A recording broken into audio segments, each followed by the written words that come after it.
accusé de désertion à l'étranger et de détention illégale d'armes.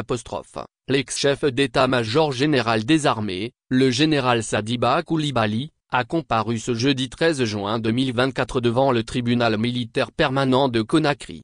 À l'ouverture de l'audience, l'accusé a plaidé non coupable des faits à lui reprochés. Son interrogatoire a commencé par les motifs de sa présence en Guinée. À la barre, il a expliqué les circonstances de sa visite en Guinée en ces termes: « J'ai passé 5 mois sans salaire. Les autres ont été mutés et ont été autorisés à rejoindre leur famille. Mais malgré tout cela, j'ai fait don de moi-même. J'ai utilisé mon propre argent pour faire fonctionner l'ambassade. J'ai écrit au département des affaires étrangères de Guinée pour me rendre à Conakry afin de régler le problème. Mais, je n'ai pas reçu d'autorisation express pour rejoindre Conakry. De mon point de vue, j'ai mentionné dans la lettre que je venais. S'il y avait eu une objection, on aurait pu m'appeler pour me dire « Non, tu restes là-bas à Cuba ». Je suis venu à Conakry parce que tout le personnel de l'ambassade l'avait sollicité. Je ne suis pas venu pour un problème personnel, je suis venu pour la cause de tout le personnel de l'ambassade pour une question financière. Je suis venu à la demande du personnel de l'ambassade et dans la lettre,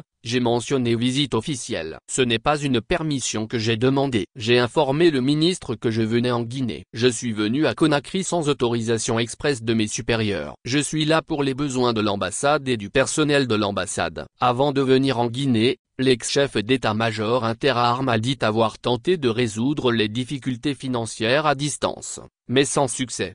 Avant d'être là, j'ai écrit au département et le DAF du ministère m'a dit de faire venir le financier en Guinée. Celui-ci est venu par 2 fois pour ouvrir un compte à la BCRG au nom de l'ambassade de Cuba. Le financier de l'ambassade avait épuisé toutes ses options pour régler le problème, mais c'était impossible. Entre-temps, le compte a été créé à la BCRG et les virements se faisaient à Cuba. Mais quand on allait à la banque à Cuba, on n'avait pas l'autorisation de retirer de l'argent. Il fallait transférer l'argent à Madrid pour l'obtenir. Vu tous ces problèmes, j'ai quitté la Havane le 22 mai. Le 27 mai, je suis allé au ministère pour démarcher. Le ministre m'a mis en rapport avec le DAF. Je ne peux pas dire que j'étais en désertion. Le ministre des Affaires étrangères savait que j'étais en Guinée. On dit à quelqu'un qu'il est en désertion quand il quitte son poste et qu'on ne sait pas où il est. On appelle cela désertion. Mais le ministre savait que j'étais en Guinée. Faut-il rappeler que le général Sadiba Coulibaly, ex-chef d'état-major général des armées et membre du CNRD,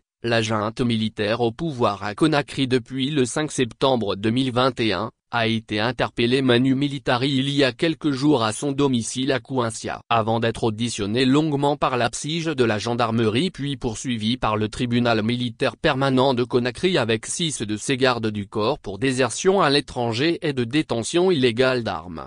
Je n'ai jamais détenu illégalement une arme. Depuis 2008, lorsque j'étais à l'école militaire de Maneya, j'ai écrit en bonne et due forme au magasin d'armement de l'école militaire de Maneya avant de recevoir l'arme IMPMAC. À chaque fois qu'il y a eu des contrôles d'armes, on m'appelait toujours pour me demander si j'ai l'arme. C'est une arme à dotation individuelle. Concernant les autres armes, les gardes du corps qui sont en service chez moi qui sont au nombre de 12, chacun est doté d'une arme pour leur permettre d'assurer le service pour lesquels ils ont été déployés chez moi. Donc, à part ça, je ne détiens aucune autre arme. Logiquement l'arme devrait être retournée dans le magasin d'armement mais c'est pour éviter que l'arme soit utilisée à d'autres fins plus graves que j'ai donné l'instruction que l'arme soit gardée chez moi. En partant pour Cuba en tant qu'ambassadeur par intérim, j'ai laissé l'arme chez moi. Parce que chacun est responsable de son arme. Je ne pouvais pas aller avec l'arme à Cuba. Après ma nomination à Cuba, le garde du corps qui est resté à la maison est tombé malade. Si la personne qui assurait ma garde est malade et qu'elle est admise à l'hôpital, j'ai estimé qu'il me fallait assurer sa protection. J'ai pris son arme pour garder chez moi. Connaissant toutes les histoires d'armes en Guinée,